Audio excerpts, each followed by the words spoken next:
Barangay Love Stories. Love Stories.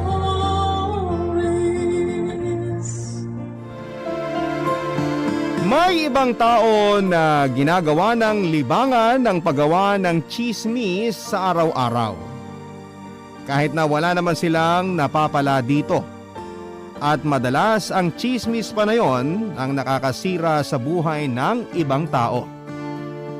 Ikaw kapuso, meron ka bang chismosang kapitbahay na sobrang kinaiinisan mo? Dear Papa Dudut, ang sabi po nila kapag binatukan ng isang tao ay gantihan mo siya at batuhin ng tinapay. Ang ibig sabihin ay huwag gumanti ng masama sa ating kapwa.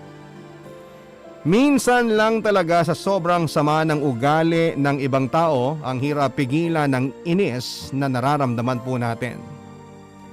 Hello Papa Dudut, please call me Lara, 34 years old at supplier ng mga tuyo at tinapang bangus dito sa lugar namin sa Dumaguete. Sobrang tagal ko na rin pong nakasubaybay sa inyong programa na Barangay Love Stories na pinapakinggan ko sa inyong live streaming. Hindi ko na po mabilang kung ilang beses ba akong tumawa, umiyak, o nainis sa sulat na inyo pong binabasa. Bastang sigurado lang ako ay palagi akong may aral na nakukuha sa katapusan ng pagkukwento ninyo. Hindi naman nakakaiyak itong sulat ko, Papa Dudut, pero sigurado ako na may mga aral ito na maiiwan sa ating mga kabarangay. Hayaan niyong simulan ko ang kwento ko nang lumipat na kami ng asawa kong si Jude dito sa isang barangay sa Dumaguete. Nadestino kasi siya ng trabaho na malapit lamang sa bahay na nilipatan namin. Maliit pa lamang ang tindahan ko noon ng mga tuyo at tinapang isda na dinala ko rin mula sa inalisan naming lugar.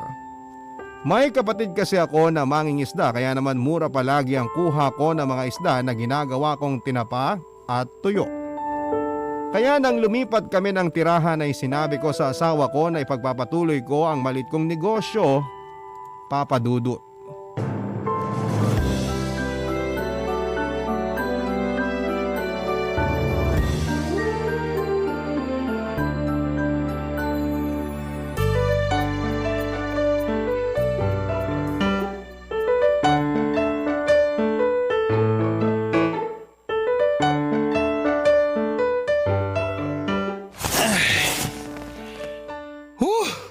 Natapos din tayo sa pag-ayos ng mga gamit dito sa sala.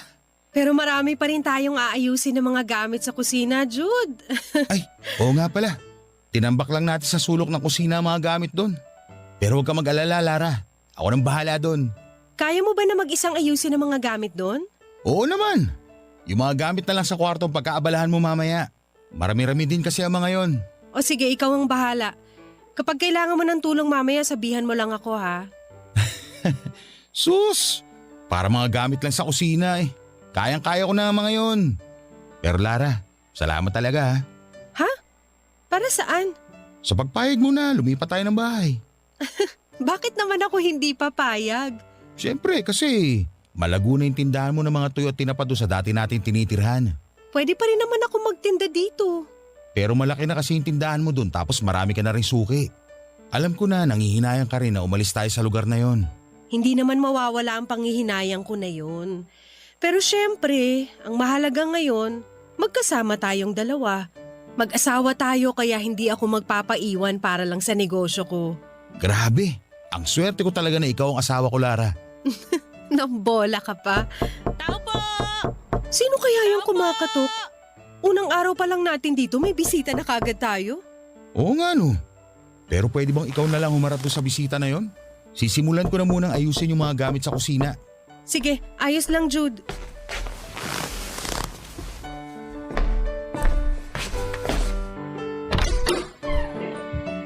Ano yon?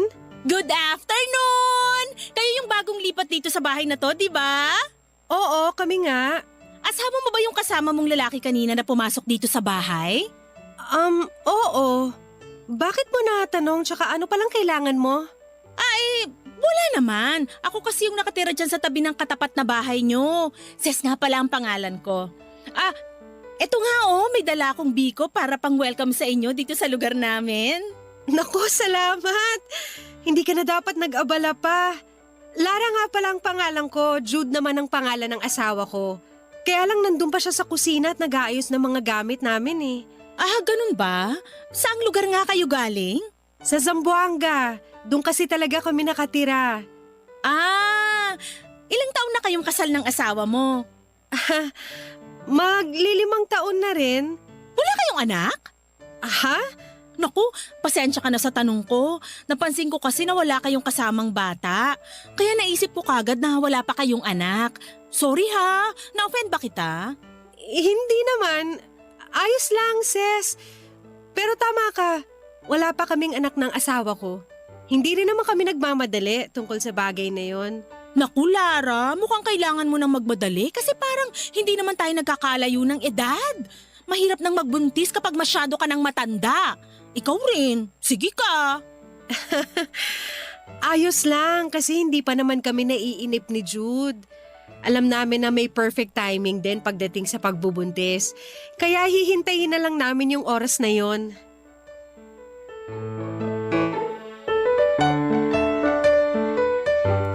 Papa Dudut, marami pang tinatanong sa akin ng kapitbahay naming si Ses.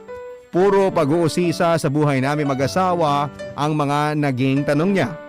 Yung iba doon ay sinagot ko, pero yung iba ay dinadaan ko na lamang sa pagtawa para hindi masagot. Medyo naiilang na rin ako sa kanya noon at pasimple ko na rin siyang tinataboy paalis nang sabihin ko na may mga gamit pa ako na kailangan kong ayusin. Siyempre, nagpasalamat naman ulit ako sa kanya para sa biko na dinala niya sa bahay namin. Okay naman ang mga unang araw at linggo namin sa nilipatan naming lugar, Papa Dudut. Mababait ang mga tao at friendly rin sila. Nang magbukas nga ako ng tindahan ko ng mga tuyo at tinapang isda ay kaagad yung sinuportahan ng mga tao doon sa lugar namin. Sakto kasi na walang ibang nagtitinda ng ganon sa amin ng panahon na yon, kaya nagkaroon pa ako ng mga resellers. Mula din noon ay naging madalas ang pagpunta ni Ses sa bahay, lalo na kapag nagbabantay ako ng tindahan. Nakikipagkwentuhan lamang siya. Tapos minsan ay nanghihiram ng mga gamit sa bahay na hindi niya kaagad na isosole. Hinahayaan ko na lamang kasi minsan ako ang nahihiyang magpaalala sa kanya sa mga hiniram niyang mga gamit sa amin. Hanggang isang araw ay dumalaw sa bahay ang isa naming kaibigan ni Jude na si Karina. Sa kabilang barangay lang pala siya nakatira tapos kakauwi lang galing sa Japan.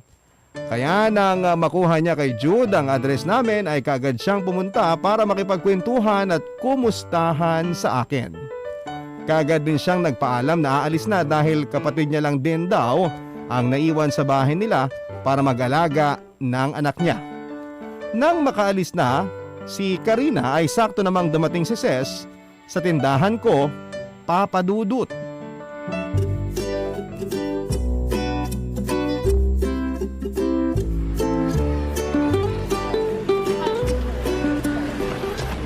Lara, pabili naman ng 2 supot ng tinapang galunggong tapos 1 supot ng tuyo. Sige, saglit lang at ayusin ko na rin dito. Parang napapadalas ang pag-uulam nyo nitong paninda ko ah. Oo nga paborito kasi ng asawa ko yan. Talaga? Samantalang yung asawa ko nauumay na kapag ito ang inuulam namin. Ewan ko ba dun sa asawa ko? Mahilig talaga sa mga tuyo at tinapang isda. Ay, Lara, sino nga pala yung babae na nandito kanina? Ha? Sinong tinutukoy mo? Yung bisita mo kaninang umaga na bilugan ng mga mata tapos medyo kayumanggi ang kulay ng balat? Ah, si Karina. Oo, siya nga. Kapatid mo ba yun? Hindi, kaibigan ko lang yun. Dati naming kasamahan ni Jude sa isang organization nung nag-aaral pa kami sa college. Kaya naman pala hindi mo kamuka. Oo, kasi hindi naman talaga kami magkapatid. Pero close ba talaga kayong dalawa? Medyo. College pa lang kasi magkakilala na kami. Di ba dun lang siya nakatira sa kabilang barangay? Oo, tama ka. Okay. Sabi na siya yun eh. Siya ang alin? Yung nag-Japan tapos nagkaroon ng kung ano-anong trabaho doon. Mabuti sana kung disente yung trabaho niya doon. Sorry pero hindi ko maintindihan yung ibig mong sabihin. Eto naman, akala ko ba kaibigan mo yung si Karina? Sigurado naman ako na alam mo rin yung mga kalokohan niya sa buhay. Lalo na pagdating sa mga naging malaswang trabaho niya sa Japan. Matinong babae si Karina. Kilala ko siya at marami akong alam tungkol sa kanya. Matinong babae? Kaya naanak ka ng Hapon? Nagkamali lang siya ng taong minahal. Akala niya mabait yung Hapon na kinakasama niya pero hindi naman pala. Lahat naman tayo nagkakamali, di ba? Lalo na pagdating sa relasyon. Sa bagay, tama ka nga naman dyan. Kagaya ng sinabi ko kanina, mabait na tao si Karina. Mapagmahal siya sa mga magulang niya, lalo na sa anak niya. Napakarami na niyang sinakripisyo para sa pamilya niya, kaya alam ko na mabuti siyang tao. Tsaka teka lang, akala ko ba hindi mo siya kilala kaya ka nagtatanong kanina tungkol sa kanya? Hindi nga. Saan mo nakuha yung mga chismis na yan tungkol kay Karina? Hindi naman yung chismis. Narinig ko lang sa mga suki kong tindera sa palengke. Pinag-uusapan kasi nila yung kaibigan mo nung minsang makita nila doon. Ayun nga, ang sabi nila, malaswa raw ang trabaho niya sa Japan. Kaya ayun, natandaan ko yung mukha niya. Alam mo, Ses, hindi maganda yung pakikinig sa mga usapan na tungkol sa ibang tao, lalo na kung hindi mo naman sila kilala. Kasi pwedeng makarinig ka ng mga bagay na hindi totoo tungkol sa kanila. Ayaw mo rin naman siguro na mangyari sa'yo yun, di ba? Yung ikaw naman yung pinag-uusapan ng iba. Eto na nga pala yung tuyo at tinapa mo, 120 lang lahat.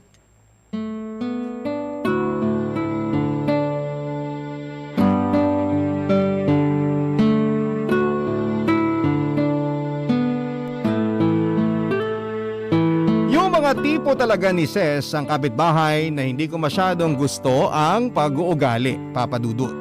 Nararamdaman ko na unang beses ko pa lamang siya na makausap at kumatok sa pinto ng bahay namin.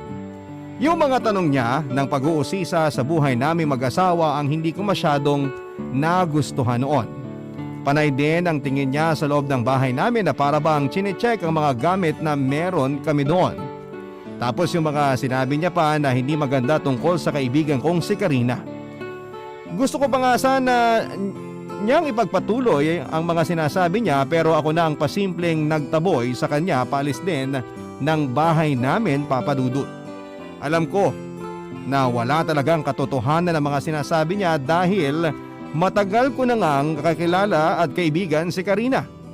Oo, totoong Kwento ng pag-ibig, kwento ng buhay, at kwento ng pag-asa. Nasa Spotify na! Barangay Love Stories. Pakinggan kahit kailan, kahit saan. Barangay Love Stories sa Spotify. Kinig na, kabarangay! Papa Dudut, napapadalas na noon ang pagpunta ni Ses sa tindahan at sa bahay ko, Papa Dudut. Kahit pa nga pinaparamdam ko nga sa kanya na hindi ko siya masyadong gusto na kausap, ay panay pa rin ang pakikipaghuntahan niya sa akin. Ayaw ko namang maging bastos kaya nagpapanggap na lamang ako na nakikinig sa kwento niya kahit wala naman akong pakialam sa kung sino man ang tinutukoy niya. Kapag bibili siya ng paninda ko ay hindi pwedeng wala siyang sasabihin na tungkol sa ibang tao o kapitbahay namin. May isang beses nga na habang inaabot niya sa akin ang bayad sa binili niyang tinapa ay may dumaan na matanda na nasa kabilang kalsada lamang. Tinuro yun sa akin ni Ses at nagsalita na naman siya ng kung ano-ano tungkol sa tao na yon na hindi ko naman kilala. Pero kahit sinabi ko kay Ses na hindi ko kilala ang kapitbahay namin na yon ay patuloy pa rin siya sa pagkukwento tungkol dito. Kung ilang beses itong nag-asawa, naanakan at nawalan ng trabaho, palaging ganon ang tema ng usapan namin basta si Ses ang nagsisimula ng chismisan, kwentuhan sa tindahan namin, Papa Dudut.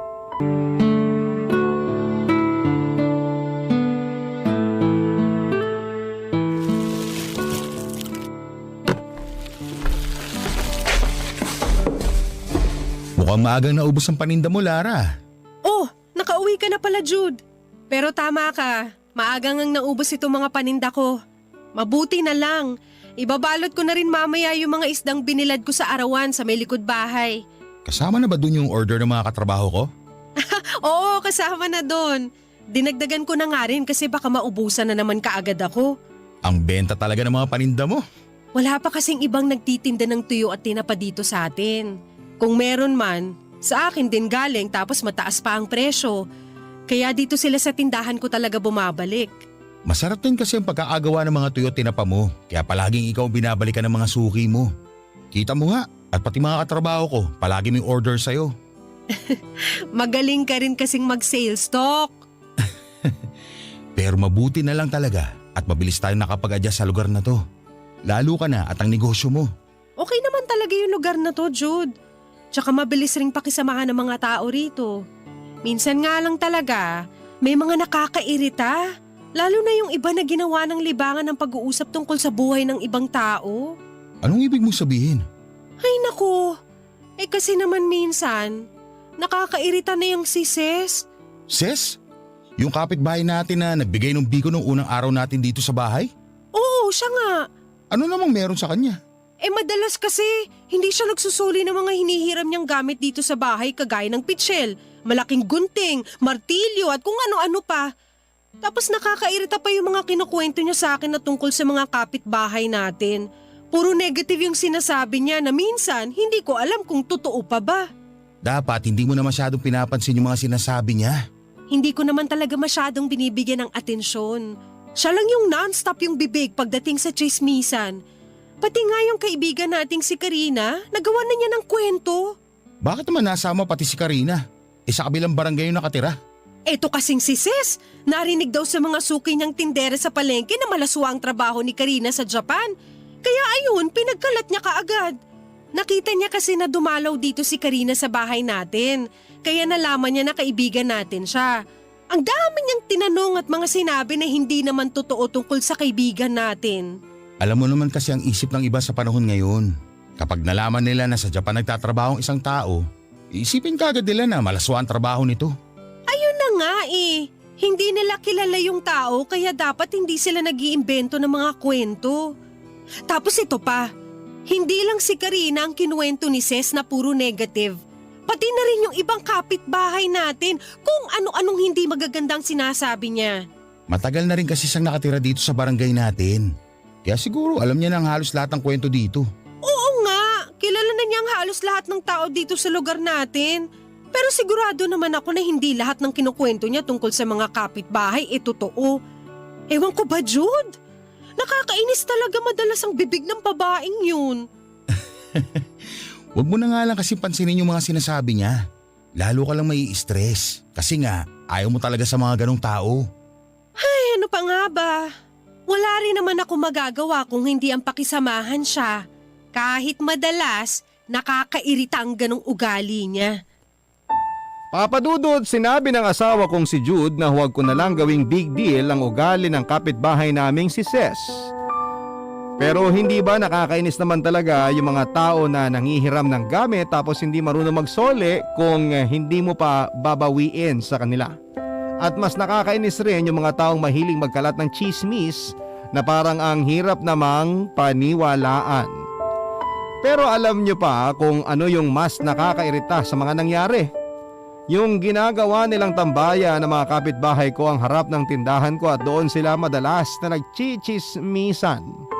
Naglagay kasi ako ng isang bangko na upuan sa tapat ng tindahan kasi nga minsan ay doon nagpapahangin ang mister kong si Jude. Pero itong si Ses, kapag may nakakasabay na kapitbahay na bumili sa tinda ko, ay sinasabayan na rin niya ng pakikipagchismisan sa mga ito. Hindi naman ako nakikisali kasi madalas na hindi ko kilala ang pinag-uusapan nila. Kaya nga lang syempre sa lakas ng boses nila ay naririnig ko ang mga sinasabi nilang negatibo na tungkol sa ibang tao, Papa Dudut.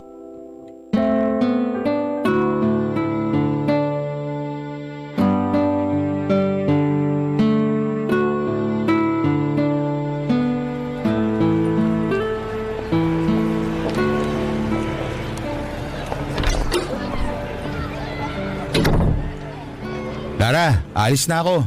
O sige, mag-iingat ka. Ikaw din. Huwag mo masyadong i-stress ang sarili mo sa mga kapitbahay natin. Marunong naman ako magtimpe, kaya huwag kang mag-alala sa akin dito. Mabuti naman. Baka nga pala medyo gabihin ako ng uwi mamaya. Kasi kailangan namin mag-overtime sa trabaho. Okay, mag-text ka na lang.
Sawa?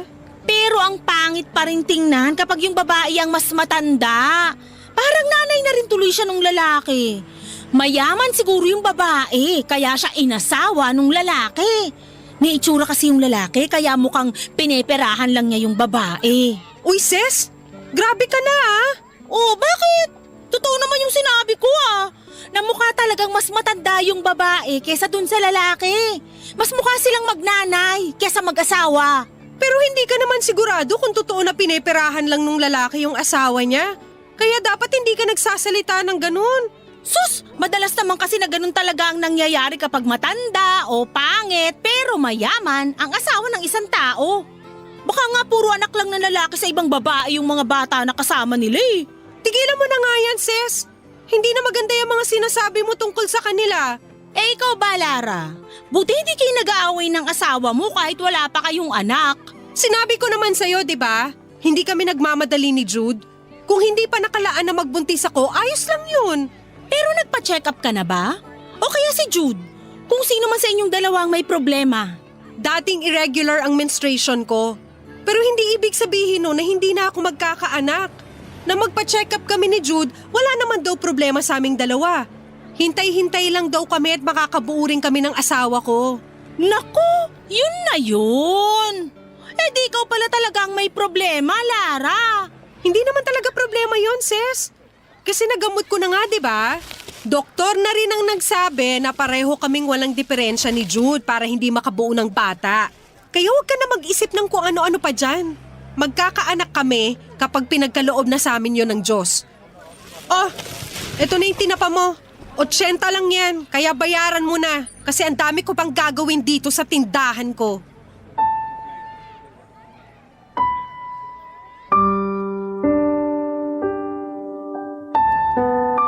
Papa Dudut, medyo hindi ko na napigilan ang inis na nararamdaman ko dahil sa pag-uusap namin na yon ni Ses.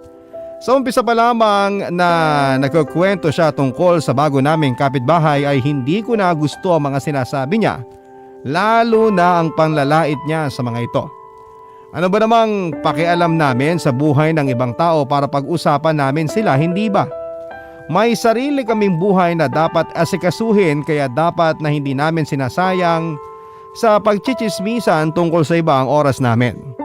Tapos ang mas kinakainis ko pa ay yung pag-uusisa na naman niya tungkol sa amin ng asawa kong si Jude. Oo, gusto na rin naming magkaanak ng asawa ko noon pero anong magagawa namin kung hindi pa pinagkakaloob sa amin ng poong may kapal na magkaroon kami ng anak. Saka isa pa, Papa Dudut, sinabi ko na kay Ses na nakapag-check up na kami ng asawa ko sa doktor at doktor na mismo nang galing na parehong wala kaming diferensya ni Jude. Pero itong si Ses, Papa Dudut, nakapagdagdag kaagad ng kwento kahit harap-harapan pa kaming magkausap noon. Papa Dudut. Ang mga kwento ng pag-ibig, kwento ng buhay at kwento ng pag-asa. Nasa Spotify na! Barangay Love Stories. Pakinggan kahit kailan, kahit saan. Barangay Love Stories sa Spotify. Kinig na, kabarangay! Hindi ko alam, Papa Dudut, kung ano ang foundation na gamit ni Ses at medyo makapal talaga ang pagmumukha niya. Pasensya na kung ganito akong magsalita pero yun talaga ang nararamdaman ko sa kanya noon. Kahit sinabihan ko na siya na hindi magandang ugali ang pag-usapan ng buhay ng ibang tao, ay patuloy pa rin siya sa pagkukwento sa akin tungkol sa buhay ng mga kapitbahay namin. At patuloy rin siya sa pag-uusisa tungkol sa buhay ko. May mga sinasabi pa siya noon na dapat daw ay magpatingin ako sa ibang manggagamot o kaya ay albularyo para magamot ang sakit ko na hindi magkaanak. Doon na talaga ako mas nagtimpi sa ugali niya. Hanggang sa isang araw ay medyo napagtaasan ko na siya ng boses at sinabi ko na huwag siyang nakikialam sa buhay naming mag-asawa. Na huwag niyang panghimasukan ang mga plano namin ni Jude kasi hindi ko pinakikialaman na ng buhay nilang mag-asawa. At mula noon ay hindi na siya masyadong bumibili o nagpupunta sa tindahan ko, Papa Dudut.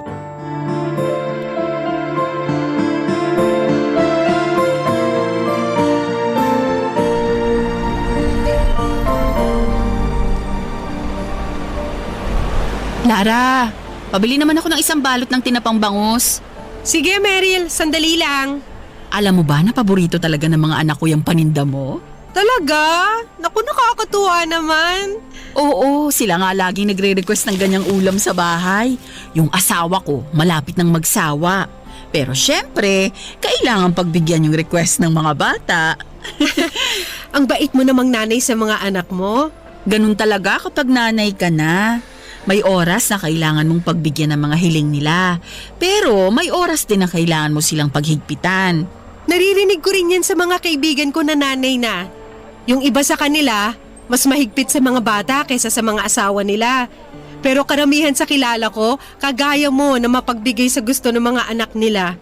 Kanya-kanyang diskarte lang din kasi yan kung paano ka magpapakananay sa anak mo. Basta ang mahalaga doon, napapalaki mo sila ng maayos ang ugali at may takot sa Diyos. Sa bagay, tama ka naman dyan. Ikaw ba, Lara? Kailan mo balak na bigyan ng anak ang asawa mo? Ha? May plano naman kami ni Jude. Sadyang hindi pa lang talaga binibigay sa amin ng Diyos yung time na magkaroon kami ng baby. Pero hindi ka ba nalulungkot na wala pa rin kayong anak hanggang ngayon? Nalulungkot din naman. Pero naniniwala naman kami na may perfect timing para sa lahat ng bagay. Kasama na dun yung pagkakaroon ng anak. Ang tagal nyo na rin kasing mag-asawa, di ba? Medyo. 5 taon na rin kaming kasal ni Jude. Ayun na nga. Sayang yung bawat taon na lumilipas na wala kayong kasama kahit isang anak. Ang hirap kayang tumanda ng walang kasamang anak kasi walang mag-aalaga sa inyong mag-asawa. Pero hindi naman tayo nagiging magulang para lang alagaan tayo ng mga anak natin, di ba?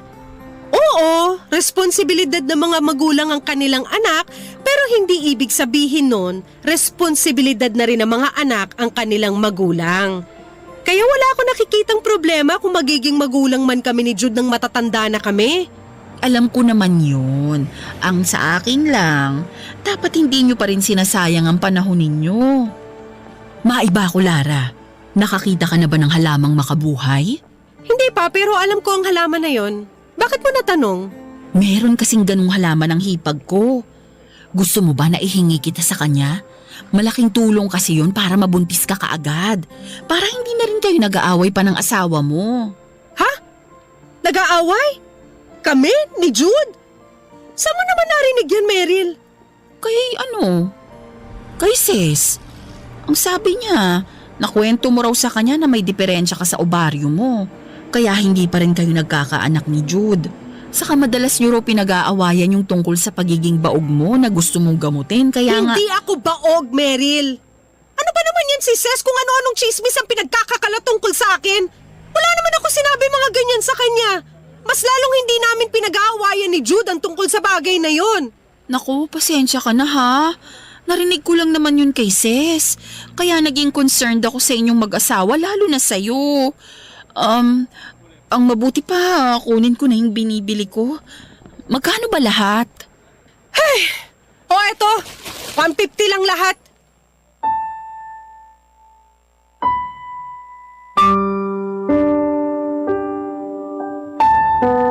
Grabe, Papa Dudut. Hindi ko ina-expect na pati ako ay gagawa ng kwento ni Ses sa mga kapitbahay namin. Ganon pala yung feeling kapag ikaw naman ang pinagchismisan ng ibang tao. Nakakainis ng sobra, di ba? Pero ang mas nakakagalit doon ay kapag hindi naman totoo ang sinasabi nila tungkol sa'yo. Wala naman kasi talaga akong sinabi kay Ses na nag-aaway kami ni Jude.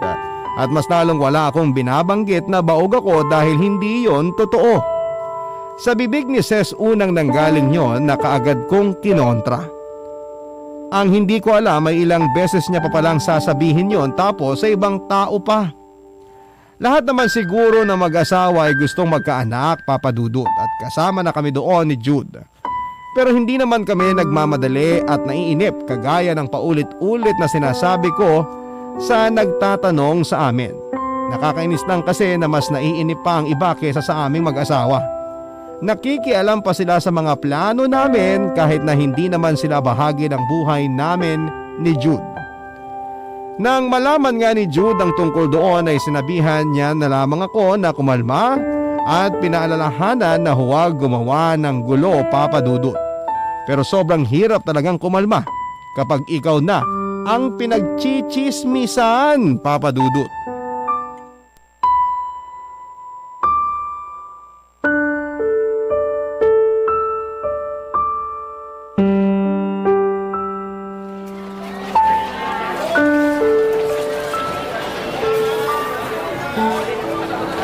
Lara, sasakay na ako ng tricycle dyan sa may paradahan. Sigurado ka ba na ayaw mong ihatid muna kita sa palengke bago ako sumakay? Oo naman, malapit lang naman ang palengke oh. Baka dun ka pa mahirapang sumakay ng tricycle. May gusto ka bang ipabili sa akin? O request na ulam para sa hapunan mamaya? Paksiw na bangus na lang siguro. Kasi namimiss ko na yung luto mo na yun. O sige, ako nang bahala dun. Oo nga pala. Baka may marinig ka na naman ng chichismisan sa palengke tungkol sa atin. Huwag mo na lang pansinin kasi alam mo naman kung anong totoo. Okay?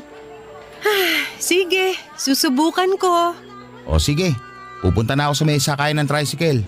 O sige, diretso na ako sa palengke. Ingat ka sa pag-uwi ha. Ikaw din, Jude. Bye!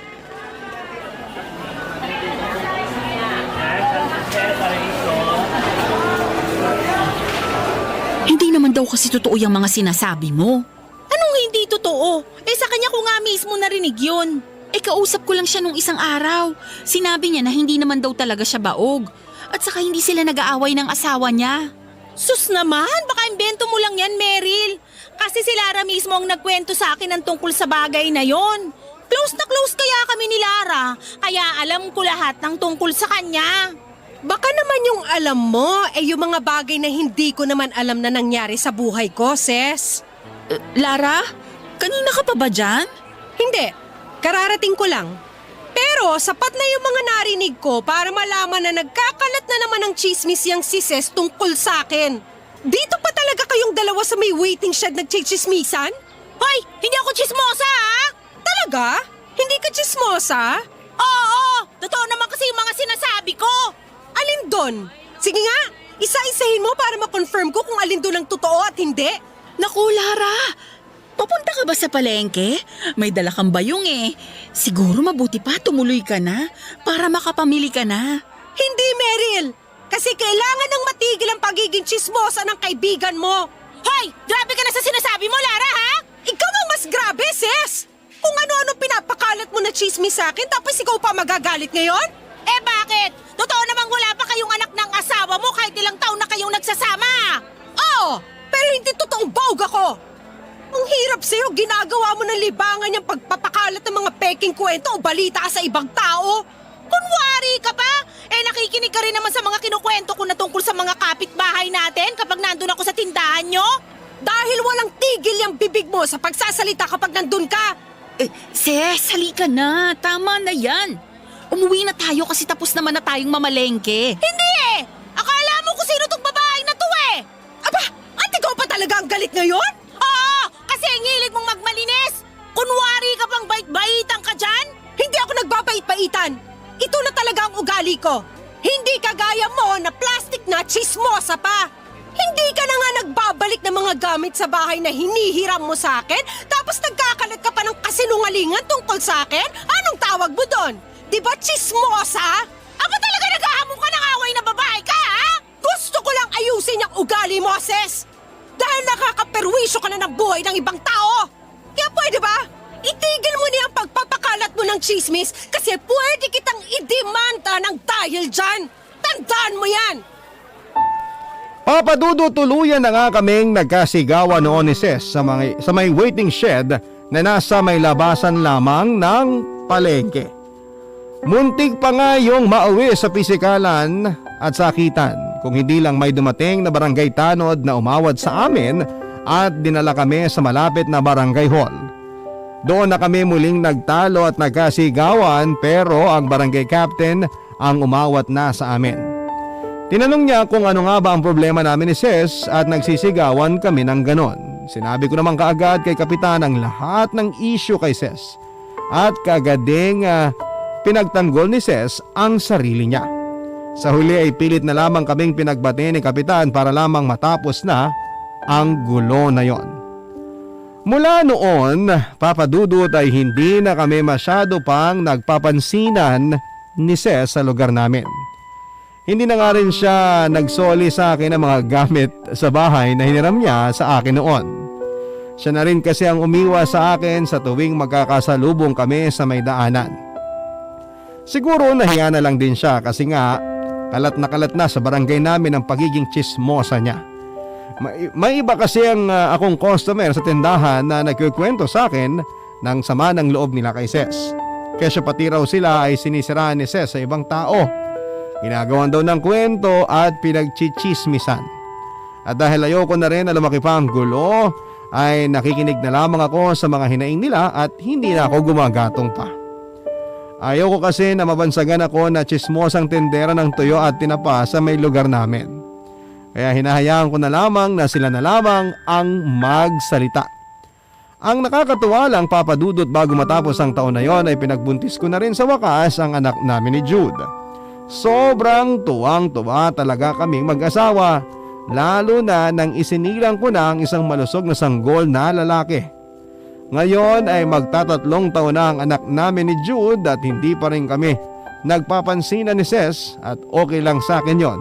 Kasi ang mahalaga naman ay tahimik at masaya ang buhay ko kasama ang pamilya ko.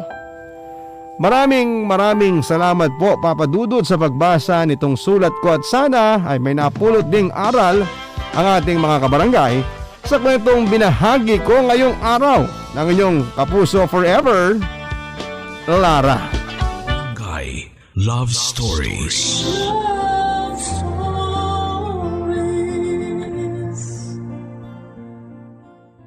Barangay LS 97.1 Number 1 Forever. Barangay Love Stories.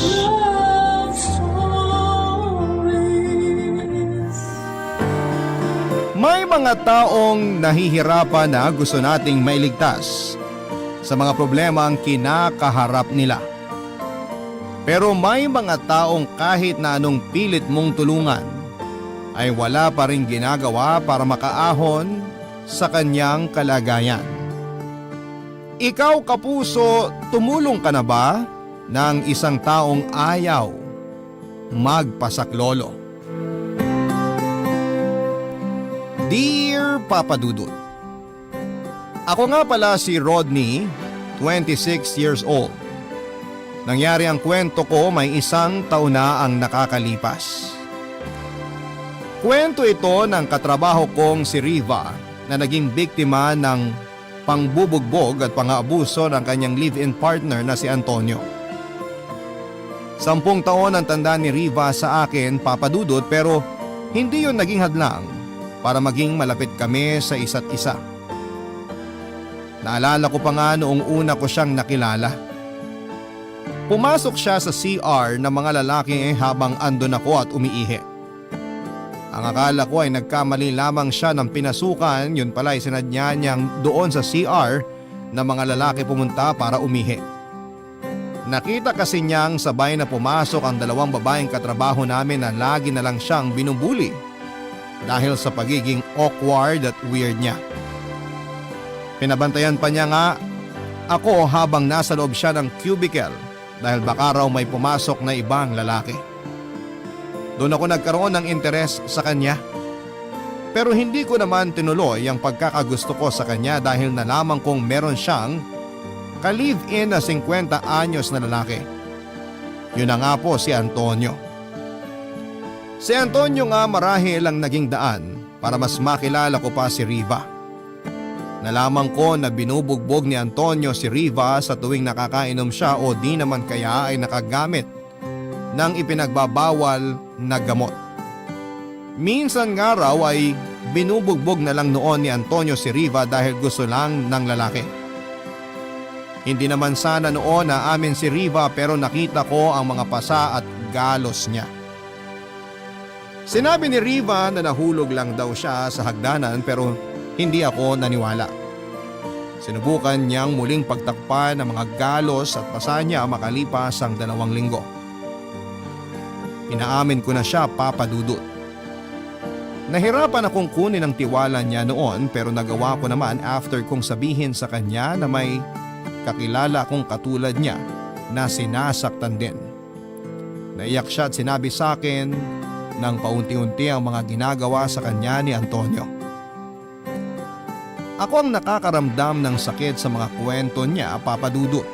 Mula noon ay pinagkatiwalaan na niya ako at sinabi lahat ang mga kwento ng bawat pasa at galos na nakikita ko sa kanya tuwing pumapasok siya sa trabaho.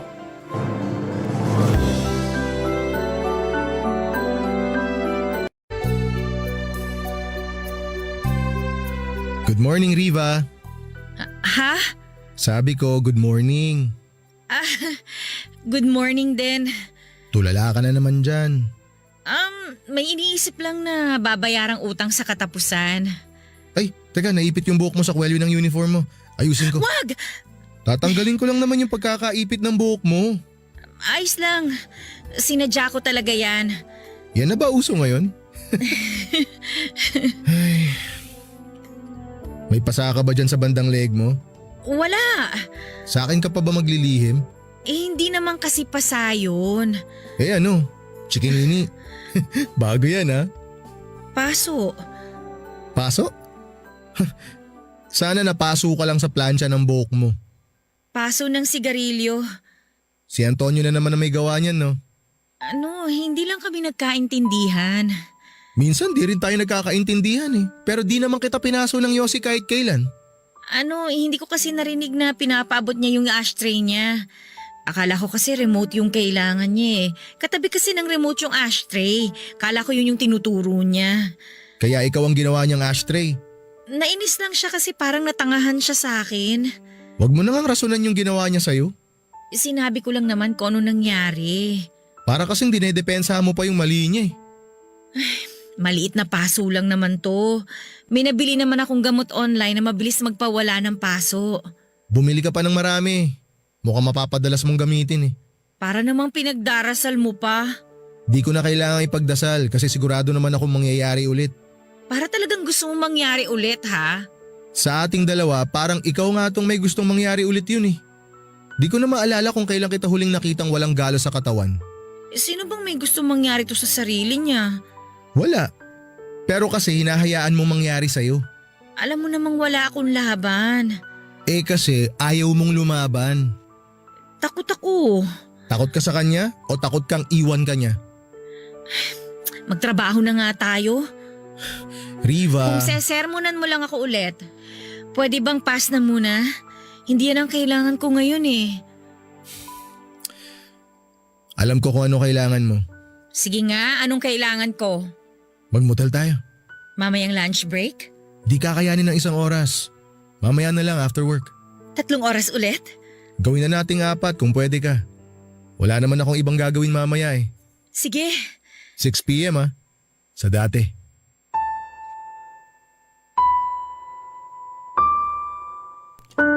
Madalas po kaming nagmomotel noon ni Riva, Papa Dudut. Pag nasa motel kasi kaming dalawa noon ay nakakalimutan niya lahat ng pangbubugbog ni Antonio sa kanya. Pero gusto ko lang pong linawin na hindi kami nag-aano ni Riva sa motel, Papa Dudut. Ginawa lang naming tambayan ng motel para makatakas si Riva sa mga problema niya kay Antonio.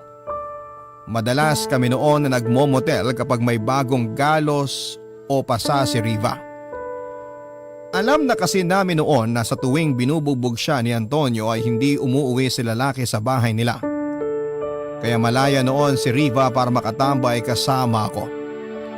Naging regular na kami sa motel at madalas naming ilagay sa guest book ay Mr. and Mrs. Lazaro. Wala rin namang nakakahuli sa amin na kakilala kapag nagpupunta kami noon sa mga motel. Siniguro kasi naming malayo sa mga bahay at trabaho namin ang motel na pagtatambayan namin. Saka para hindi na rin noon maghinala ang mga katrabaho namin, mas nauunang umaalis para pumunta sa napag-usapan naming motel si Riva. Saka naman ako susunod noon kapag nakapag-settle na siya doon. Naalala ko nga noong unang beses na inaya ko siyang magmotel. Nasa trabaho pa lamang kami noon at ginusto niyang mag-OT para hindi muna umuwi. Sinabi kasi niya na wala siyang kasama dahil alam niyang hindi uuwi si Antonio. Sinamahan ko siya sa office at nagkunwari akong may ginagawa.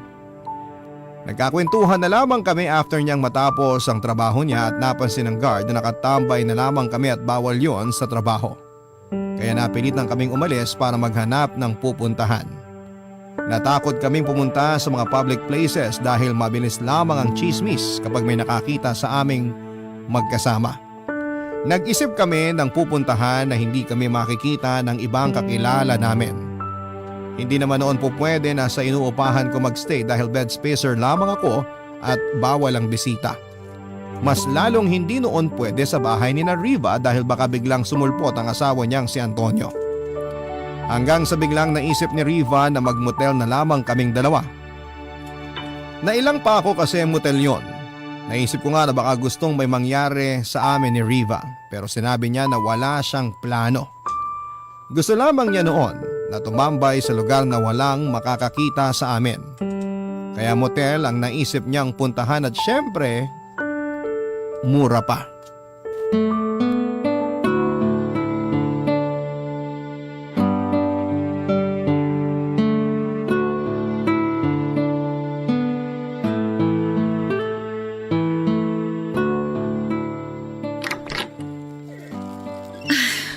Bakit ngayon ka lang?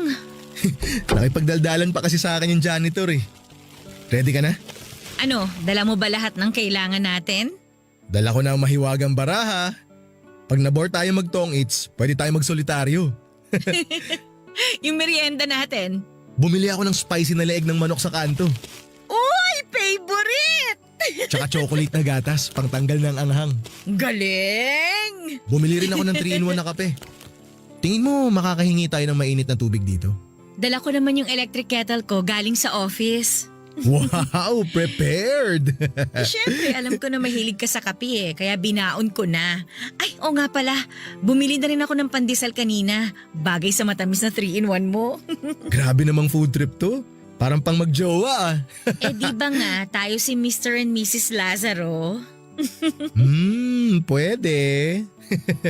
Ay, wala nga palang cable yung TV nila. May problema daw. Bukas pa maaayos. Eh di hanggang bukas na lang tayo rito para maabutan natin yung cable nila. Sira! Wala tayong mapapanooran. Ano ka ba? May wifi naman di ba? Pwede tayo manood sa cellphone ko. May kalakihan naman yung screen ng phone ko. Kasya buong mukha natin. Ayun, oo. Pwede tayong manood ng KMJS na replay. Hindi ko napanood yung last Sunday na episode eh. Ako rin hindi ko napanood. KMJS and chill. Gusto ko yan. Mali yata yung pagkakarinig ko. Akala ko ako yung gusto mo. Pwede naman kung gusto mo. Che! Tumigil ka. Choosy ka? Asawa mo nga nang bubugbog eh. Ako, sa halik lang kita bubugbugin. Talaga ba? Sige nga, ah? Aba, hinahamon mo ba ako? O bakit? Atras ka ba, ha? Ako? Aatras? Uy, ramdam ko yung kaba mo, ha? Uy, nako, wag mo akong subukan, Mrs. Lazaro. Tinitingnan ko lang kung hanggang saan ang hamon mo, Mr. Lazaro. Talagang sinusubukan mo ako, Mrs. Lazaro ha. Tuturuan kita ng leksyon. Lika nga rito. Bakit mo ako hinalikan? Akala ko ba? Joke lang yun, ano ka ba? Hindi ba nagbibiruan lang tayo? Akala ko kasi… Uy, Rodney, ayoko nang ginawa mo, ha? Sorry, Riva. Uuwi na lang ako. May lilinisin pa pala ako sa bahay. Teka lang, Riva. Huwag kang umalis. Oo, sige na. Nagbibiro lang ako. Biro lang yung halik ko na yun. Hindi biro yun eh. Riva! Kaya na tong kwarto. Bahala ka kung gusto mo pang magstay. Napahiya ako sa ginawa kong paghalik kay Riva. Akala ko kasi noon na gusto niya ring halikan ko siya, Papa Dudut. Inakala ko nilalandi niya ako kaya kumagat naman ako. Nagsisi ako sa ginawa ko at naupo ako sa kama habang sapo ang ulo ko. Nainis ako sa sarili ko kaya halos masabunutan ko na noon ang buhok ko. Nahiga ako at nakatingin lamang sa kisame. Gusto ko noon na habulin si Riva pero natakot ako na baka kasi may makakita sa amin. Muli kong binalikan ang eksena na hinalikan ko siya. Wala pang 1 minuto ay tinanggal ko na yon sa isipan ko. Nailang ako sa ginawa kong paghalik kay Riva at hindi ko maintindihan kung bakit ko yon nagawa. Matagal naman na kaming nagmomotel pero yon ang unang beses na nagkaharutan kami at nahalikan ko siya. Naisip ko tuloy na mawawalan na siya ng tiwala sa akin after ng mga nangyari. Kaya bago pa lumala ang lahat ay minessage ko na siya para sabihing nagkamali ako sa paghalik sa kanya. Hindi niya ako nireplyan pero alam kong nabasa niya ang mensahe ko. Nagstay pa ako saglit sa kwarto bago nagpa siyang umalis na. Pagkalabas ko ay sinubukan ko pang tawagan si Riva para mag-sorry ulit pero hindi niya sinagot. Inasahan ko nang hindi niya ako mapapatawad sa ginawa ko. Inasahan kong magkakailangan na kaming dalawa sa trabaho. Natakot ako, Papa Dudut, at hindi dahil sa hindi na niya ako kakausapin pa, kundi dahil wala na siyang malalapitan sa tuwing sinasaktan siya ni Antonio. Kaya naman sinikap ko makipag-ayos sa kanya para lamang may malapitan siya kapag kailangan niya. Hinabaan ko ang mensahe ko para explain sa kanya ang side ko at nakauwi na ako sa inuupahan ko nang nakatanggap ako ng message sa kanya. Nagsorry siya at sinabing kasalanan din niya dahil parang medyo nakipaglandian din daw siya sa akin. Nakahinga ako ng maluwag at akala ko kasi noon ay hindi na kami magkakaayos pa. Pinagtawanan na lamang namin ang nangyari at saka nagkwentuhan na lamang kaming dalawa habang nakahiga ako sa kama.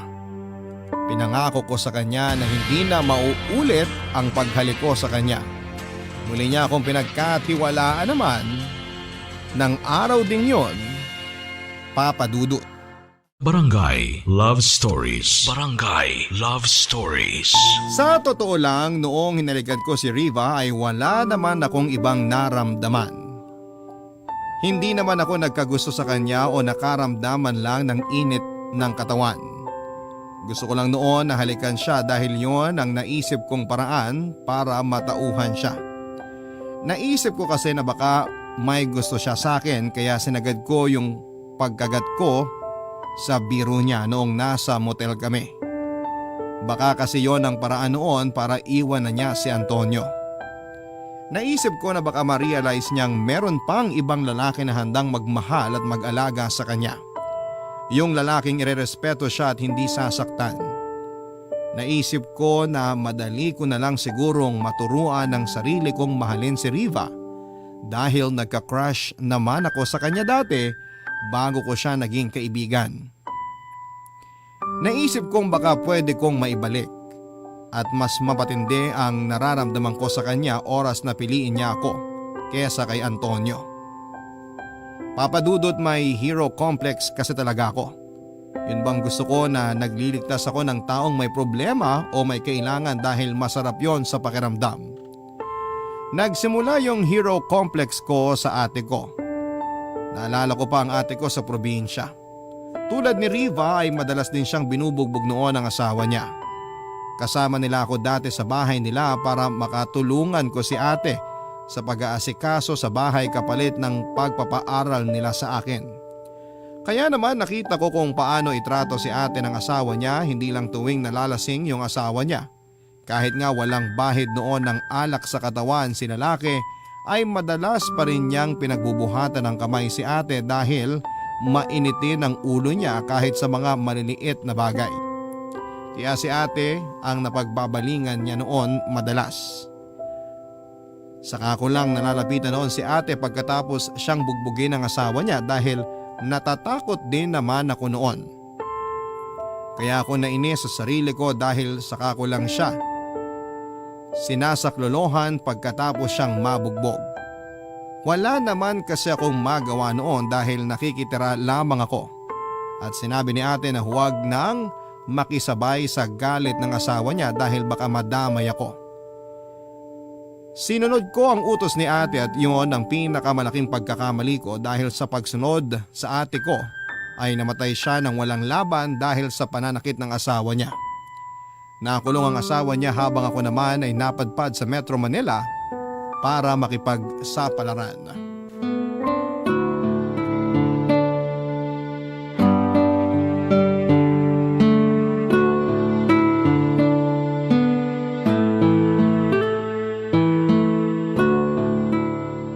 O, suha para sa'yo. Di naman ako naglilihi ah. Pag suha, naglilihi ka agad? Bakit mo ako binibigyan ito? Peace offering ko sa'yo. I-cash mo na lang. Ay, pass. Bakit may pa-peace offering ka pa dyan ha? Nahiya ako sa pag-walkout ko sa'yo kahapon eh. Kahit naman siguro sino mag-walkout kapag bigla silang hinalikan ng walang paalam. Hayaan mo na yun. Di ba nga ako ang may kasalanan? Oh, nasa na yung peace offering ko? Ikaw pala may kasalanan eh. Gusto ko cash ha? Ay, pass. Uy, pero thank you ah. Saan? Sa paghalik ko sa'yo? Che! Ikaw ha, kakabanggit mo ng halik na yan. Naiisip ko tuloy. Nafo-fall ka na sa akin. Aminin. Oh, yan ka na naman eh. Ang galing mo mang asar tapos pag pinatulang ka, bigla ka mag-walkout. O di wag na, change topic na. Mabuti pa nga. Bakit mo ba ako laging tinutulungan? Yun na lang ang bagong topic natin. Kasi kailangan mo ng tulong. Sus, hindi ako naniniwala. Parang gusto mo atang palabasin na may gusto ako sa'yo kaya kita tinutulungan ah. Yun lang naman ang dahilan ng lalaki kapag tinutulungan o ginagawa ng pabor ang babae, no? Uy, hindi lahat ganun no. Huwag mo ako idamay. Ibahin mo ako sa mga ganong klaseng lalaki. Hindi lang kasi ako naniniwala na gusto mo lang akong tulungan. Sure ka, wala ka talagang gustong benefit sa pagtulong mo sa akin? Riva, ilang buwan na kitang tinutulungan. Kung meron man akong gusto sa'yo, una pa lang hihirita na kita ng… Ako na lang kasi. Promise, di kita gaganunin. Best actor? Sige na. Naniniwala na akong wala kang gusto sa akin. Aaminin ko, dati crush kita. Dati lang? Na-turn off kasi ako sa katangahan mo sa asawa mo eh. Ouch! Pero true. Ay, okay, sige, aamin na ako. Sabi may gusto ka talaga sa akin. Sorry ha, tanga ako. Asawa ko pa rin ang pipiliin ko. Kaya kita tinutulungan kasi gusto ko makabawi sa nangyari sa ate ko. Nangyari sa ate mo? Anong ibig mong sabihin? Parehas kayo nun. Parehong tanga pagdating sa pag-ibig. Sinasaktan din ba siya? Madalas. Kahit nga habang natutulog si ate nun bigla na lang siyang susuntukin ng asawa niya dahil nakaramdam lang ng galit. Grabe. Tsaka meron nung pagkakataon na hindi lang mahanap ng asawa niya yung pares ng tsinelas niya, bigla na lang niyang inuntog si ate sa dingding. Natutulog nun si ate tapos hinila siya nung asawa niya sa buhok. Tsaka inangat. Tapos inuntog sa dingding. 4 na beses. Malalakas. Nakita mo lahat yun? Oo, nakita ko lahat. Pero nagpanggap akong tulog. Kasi natakot ako. Hindi mo siya tinulungan? Hindi eh. Huli na. Anong ibig mong sabihin? Ikatlong untog pa lang kay ate nun. Wala na. Namatay na ang ate mo? Oo. Ilang taon na rin ang nakalipas. Ala, I'm sorry Rodney. Yan ang sagot ko sa tanong mo kung bakit kita tinutulungan. Oo, siguro nagbe-benefit ang pride ko. Sa'yo ako bumabawi kasi hindi ko nagawa to sa ate ko. Kaya please, Riva, hayaan mong tulungan kita. Thank you Sa totoo lang, hindi ko alam ang sasabihin ko. Sabihin mo na iiwan mo na si Antonio bago mangyari sa'yo nangyari sa ate ko. Ay, Rodney. Alam mo naman kung bakit hindi ko magawang iwan siya, di ba? Oo, alam ko.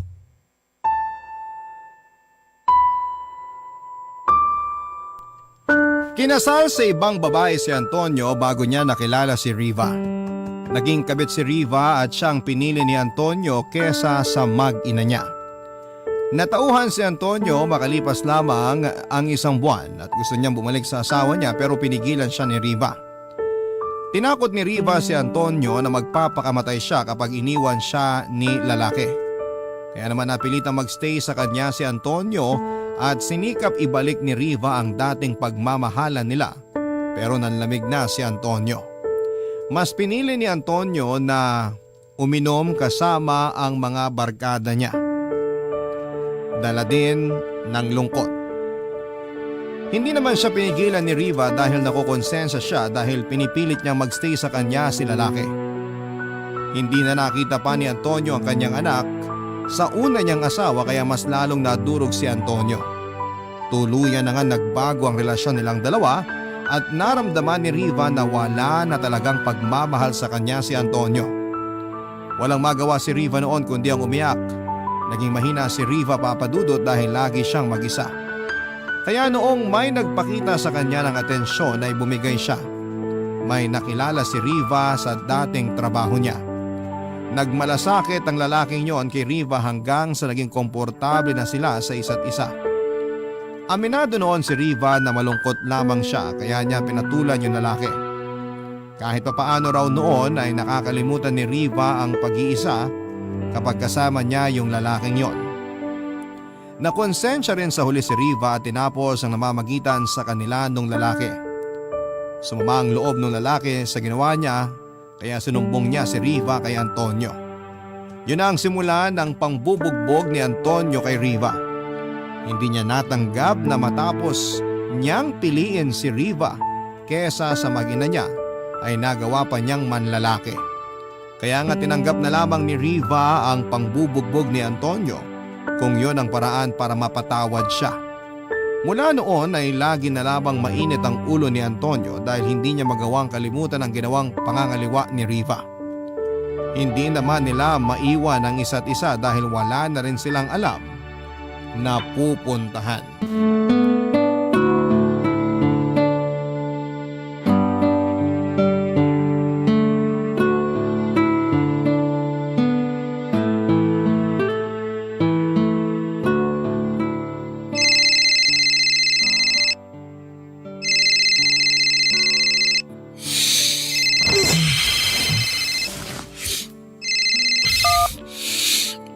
Hello, Riva? May kailangan ka?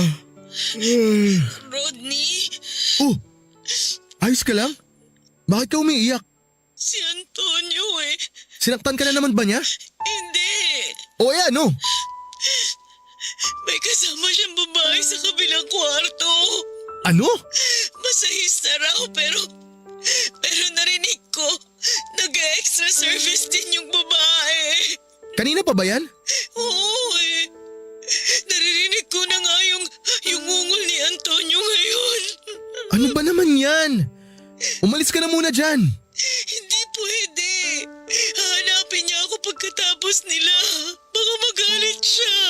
Eh kesa naman binabastos ka niya ng ganyan. Kailangan ko lang ng kausap. Riva naman. Please, Rodney. Kailangan ko lang ng kaibigan ngayon. Kaya nga nagiging kaibigan ako sa'yo ngayon. Kaibigan mo ako na nagsasabi sa'yo na umalis ka na dyan. Please, maawa ka naman sa sarili mo. Kailangan ko ng kaibigang makikinig sa akin. Makinig ka rin naman sana sa akin, Riva. Rodney, kumalma ka muna. Paano ako kakalma? Tingnan mo nga yung ginagawang pambababoy sa'yo ni Antonio. Di na makatarungan yan eh. Alam ko. Talaga? Alam mo? Parang hindi. Huwag ka namang magalit sa akin, oh. Ikaw na nga lang tumalalapitan ko eh. Anong gusto mong gawin? Kwentuhan tayo. Yung masaya. Yung makakalimutan ko kung ano yung nangyayari sa kabilang kwarto. Kaya mo bang maging masaya kahit alam mo na may nagbibigay ng extra service sa asawa mo sa kabilang kwarto? Kailangan ko eh. Baka mabaliw na ako kapag hindi ko inaliw yung sarili ko.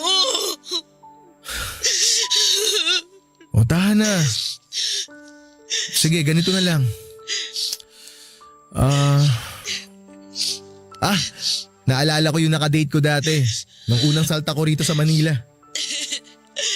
Naku, gusto kong makimarites dyan. Umiinom kami ng soft drinks noon. Tapos, nagpapakyut na siya sa akin. O tapos.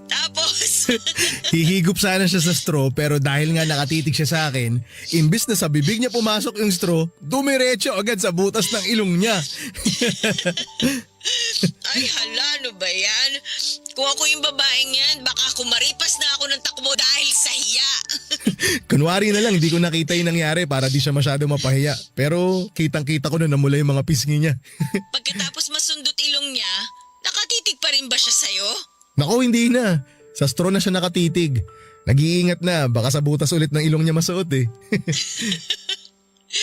Naalala ko tuloy yun ang ligaw sa akin dati. Grabe. Ano namang kwento ng manliligaw mo? Nakasakay kami sa jeep doon. Tapos nung bababa na kami, sabi ko pumara na siya. Eh medyo nataranta yata kaya sabi niya dun sa jeepney driver, Manong, bye-bye! Talaga? Nakakatawa yun! Tapos, grabe yung...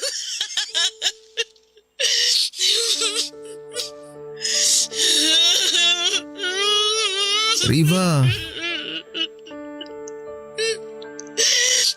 Rodney, hanggang kailan ba ako paparusahan ni Antonio sa kasalanan ko? hanggang nandyan ka. Hanggang hinahayaan mo na parusahan ka niya. Pinagsisisihan ko naman lahat ng ginawa ko eh. Bakit ba ang hirap kong patawarin? Maling tao kasi ang hinihingian mo ng tawad. Mahal ko siya, Rodney. Mahal ko si Antonio. Hindi habang buhay rason ng pagmamahal para manatili ka sa isang relasyon. Please, Riva. Umalis ka na dyan. Hindi ko kaya. Hindi ko pa kaya.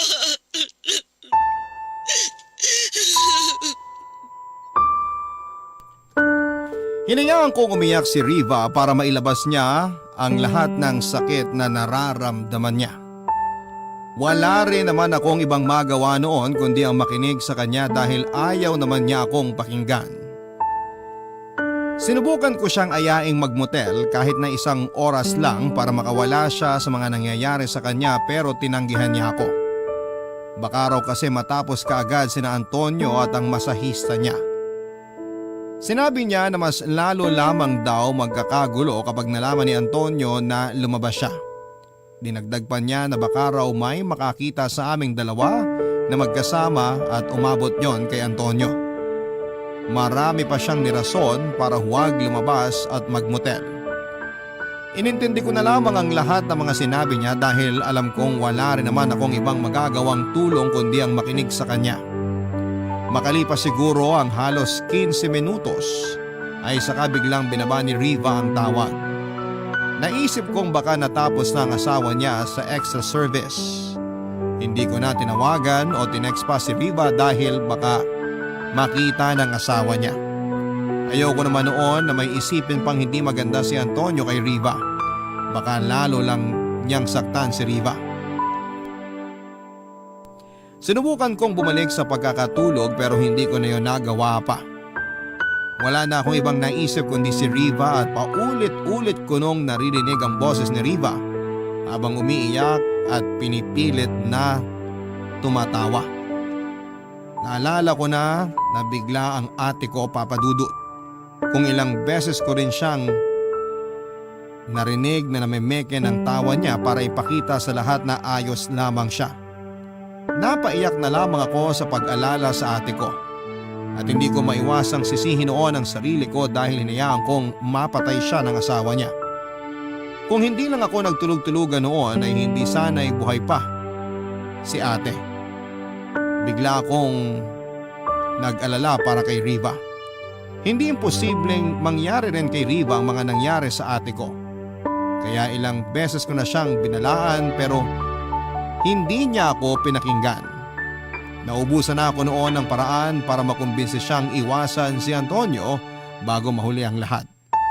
Hindi ko na siguro mapapatawad palalo ang sarili ko kung pati si Riva ay hindi ko pa mailigtas sa sitwasyon na meron siya ngayon.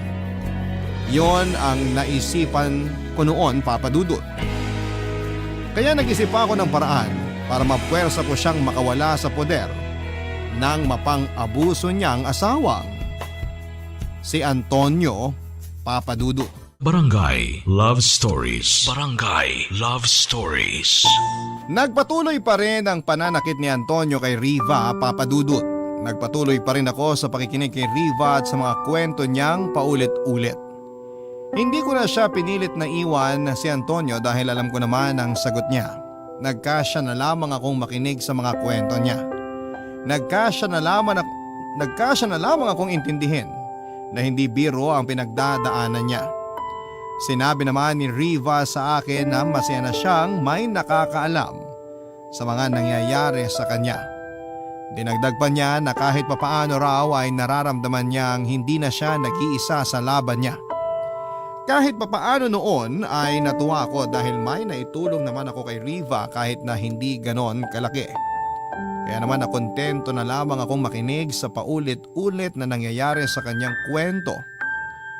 Sasaktan siya ni Antonio, lalapitan niya ako para kwentuhan tapos magmomotel kaming dalawa.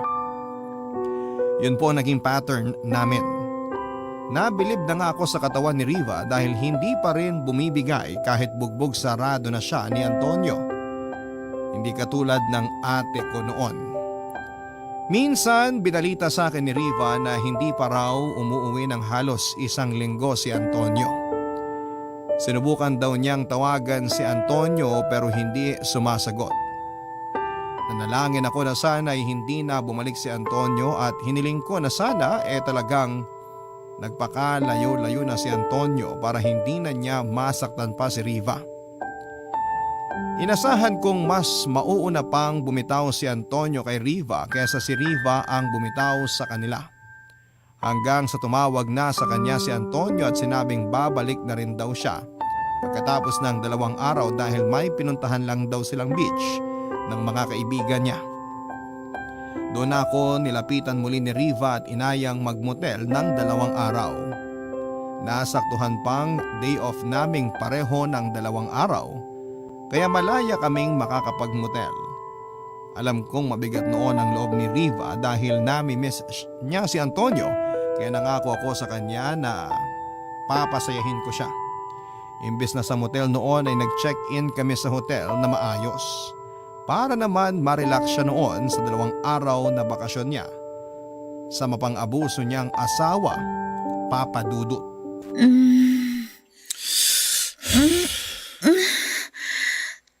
Yan. Diin mo. Ito. Okay na ba? Yan, sige pa. O ayan. Aray!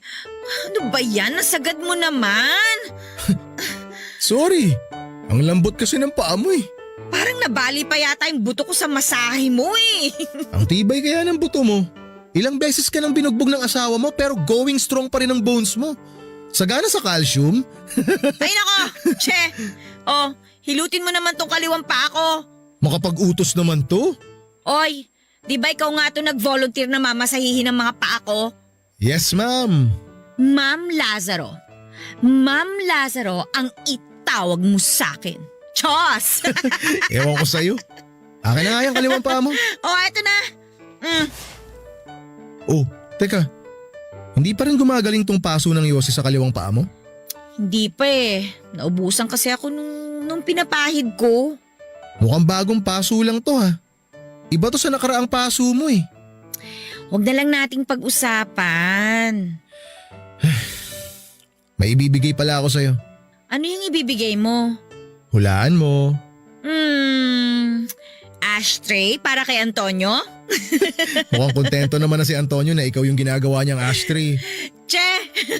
Ano nga kasi yan? Dali na! Nagmamadali? May lakad lang? Oh, eto na.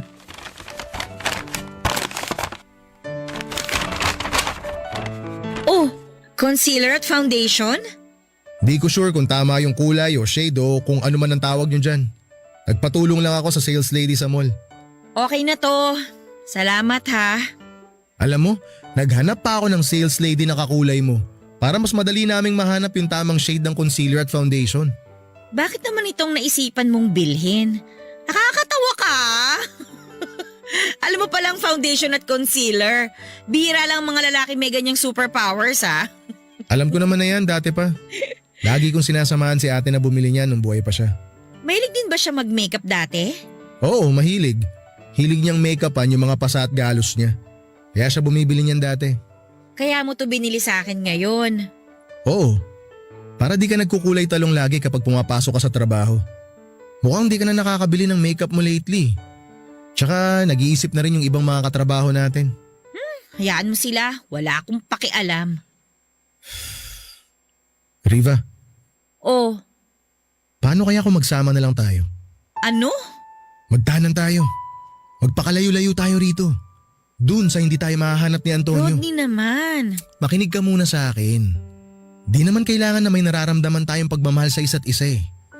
Magsasama lang tayo as friends. Para hindi ka na masaktan ni Antonio.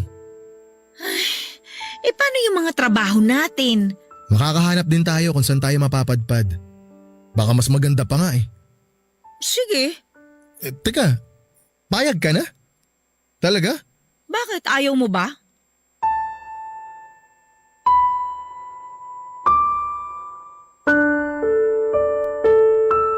Hindi ako makapaniwalang napapayag ko noon si Riva Papadudut. Sinubukan ko lang naman siyang tanungin at kung sakaling tatanggi siya ay walang problema sa akin. Hindi ko alam kung bakit siya pumayag kaagad noon kaya hindi ko na pinalampas pa ang pagkakataon na tuluyan na siyang mahila palabas sa sitwasyon niya. Natuwa ko sa mga sinabi niya na handa na siyang magsimulang muli. Sinabi niya na oras na raw para patawarin niya ang sarili niya. Naiyak ako dahil sa kanya nagmula lahat ng realizations na matagal ko nang gustong itatak sa isipan niya. Hinayaan ko siyang ma-express niyang maayos ang nararamdaman niya. Nakinig ako sa kanya habang patuloy ang pag-iyak niya dahil hindi na raw niya kaya ang nangyayari sa kanya. Inamin niya sa akin na hindi na rin ganon kalakas ang katawan niya at pinipilit na lamang niyang magpakasigla sa trabaho para hindi mahalatang bugbog na ang buong katawan niya. Niyakap ko siya dahil sa tuwa, Papadudut. Hindi ako makapaniwalang natauhan na sa wakas si Riva. Kung ako lang ang masusunod, noong araw ding yon ay pwede na kaming umalis habang wala pa si Antonio pero nakiusap si Riva na aayusin muna lahat sa bahay nila bago siya sumama sa akin. Wala kaming ginawa buong araw kundi ang planuhin ang pag-alis namin. Nagkausap kami na tatapusin muna ang buwan bago kami magtanan para makuha pa ang huling sahod namin. Hindi na namin plano noon na mag-resign pa ng formal para hindi makahalata at magduda ang mga katrabaho namin. Naisip kasi naming baka puntahan ni Antonio ang trabaho namin at malaman niyang sabay kaming nag-resign. Wala naman kasi kaming plano ni Riva na ipaalam sa lahat na magkasama kaming dalawa na lalayo. Nagplano rin kami kung paano niya unti-unting kukunin ang mga damit niya. Sinabi ko na iuwi ko muna sa inuupahan ko ang mga damit na mahakot niya sa bahay nila. Sinek din namin ang mga naipon naming pera para malaman kung sapat ba yon sa pagsisimula namin. Hindi ganong kalaki ang nakompute namin pero sinabi ni Riva na meron siyang mga alahas na pinamana sa kanya ng nanay niya. Sinabi niya na pwede naming isang layon kung sakali mang magkulang ang perang hawak namin. Papadudot, wala na talagang atrasa noon ang plano naming magsimulang muli malayo sa mapanakit niyang ka-live-in.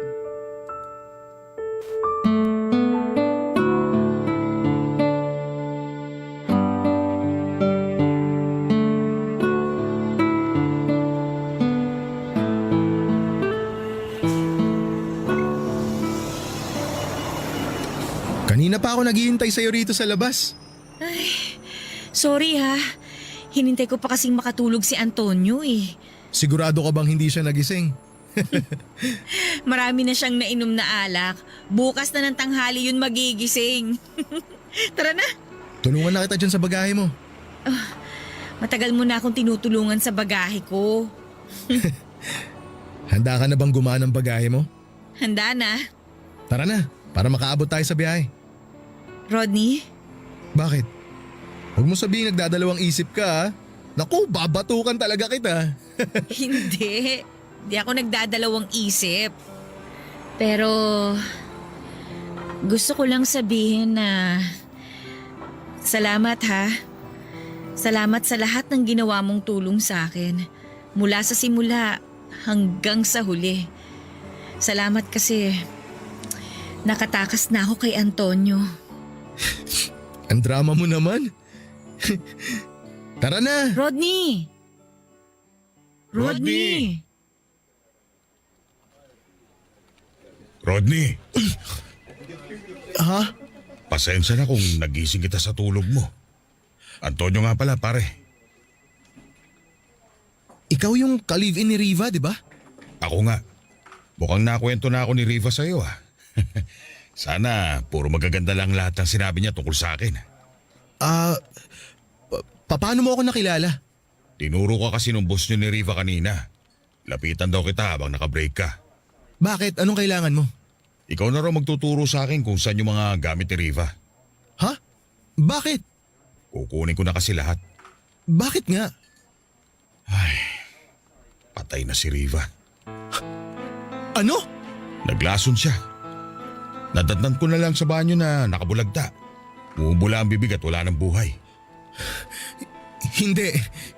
Hindi totoo yan. Hindi rin ako makapaniwala eh. Akala ko hindi niya magagawa yun. Akala ko masaya siya. Tapos... Kailangan ko siya makita. Pinakremate ko na siya.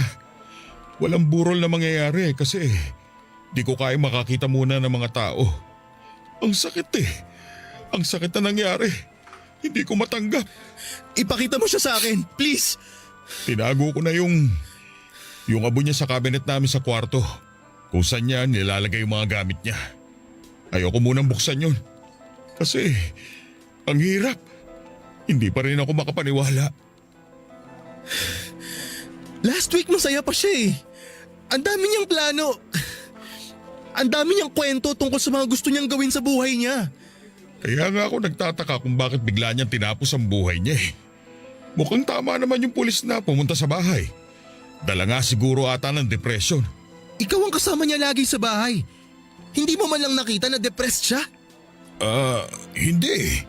Busy kasi ako madalas eh. Yun lang ang alam kong kasalanan ko sa kanya. Kaya siguro siya na-depress kasi wala akong oras para sa kanya. Pero nagtatrabaho naman ako para mabigyan siya ng magandang buhay kasi alam ko maliit lang ang sinasahod niya rito. Pwede bang makausap ko yung mga pulis na sinasabi mo? Para saan? Gusto ko lang makumpirma kung totoong depression yung tumapos sa buhay ni Riva. Ang mga pulis na yon ang kasama kong nakakita sa bangkay ni Riva sa banyo. Alam nila ang ginagawa at sinasabi nila. Hindi lang si Riva ang nakita nilang ganon. Bakit ba parang pinagdududahan mo mga sinasabi ko ha? Hindi. Gusto ko lang makibalita. Kasi naging kaibigan ko rin si Riva. Ayoko na muna siyang pag-usapan. Pwede bang makuha ko na ibang gamit niya para makaalis na ako?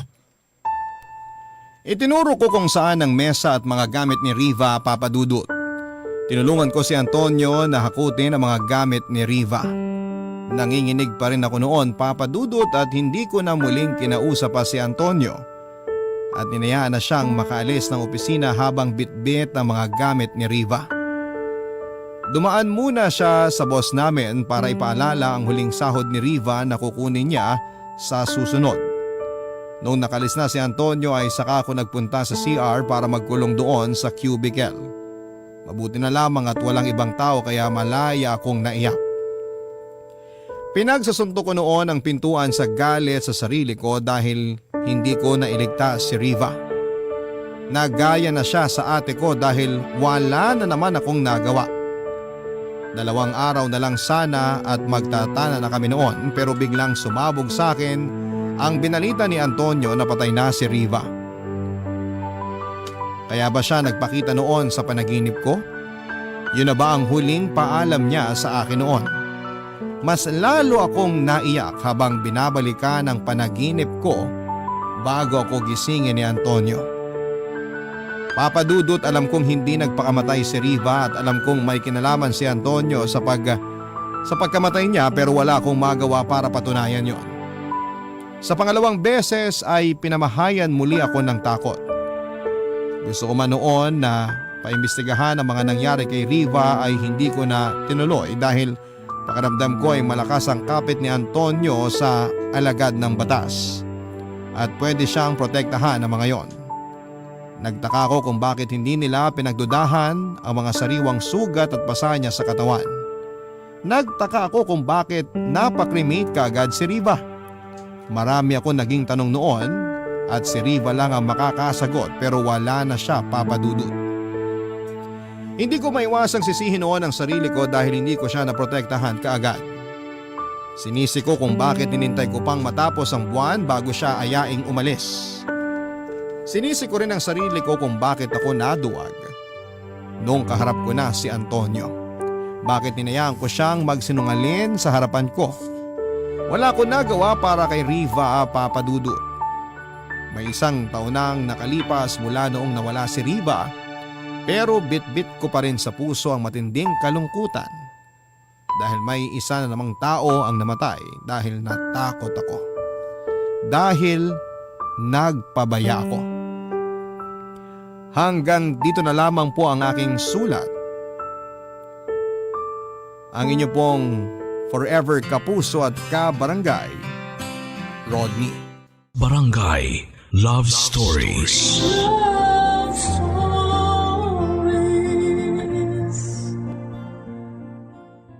Barangay LS 97.1. 97.1. Number 1. Forever. Kabarangay, i-share mo ang iyong barangay love stories. Sabay-sabay nating pakinggan ang iyong kwento ng pag-ibig, buhay at pag-asa. Ipadala lang sa barangaylovestories@yahoo.com.